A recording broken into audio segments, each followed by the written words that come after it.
لا تنظر إلى من هو فوقك، تنظر، هذا يعني عذاب للنفس. اي والله، يسبب القلق ولا يعين الإنسان على شكر النعمة.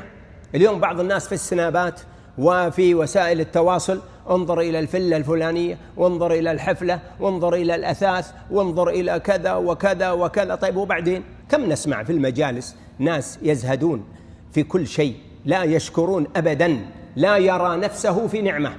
تشوف واحد جالس في بيته بين عياله في ديرته وبين عشيرته وجماعته ومعافى ووظيفة سيارة وعنده خادم وعنده وإلى آخره. كيف حالك يا فلان؟ قال خلها على الله بس. حلوة ذي، خلها على الله، كل شيء على الله، لكن هذه لها معنى، هذه كلمة حق أريد بها باطل، صح ولا لا؟ أي خلها على الله بس، خلنا ساكتين، ما شاء الله، يعني مش هالمصايب اللي عنده، وهو في خير وفي نعمة، لكن سبحان الله أصبح لا يرى هذا شيئا أبدا.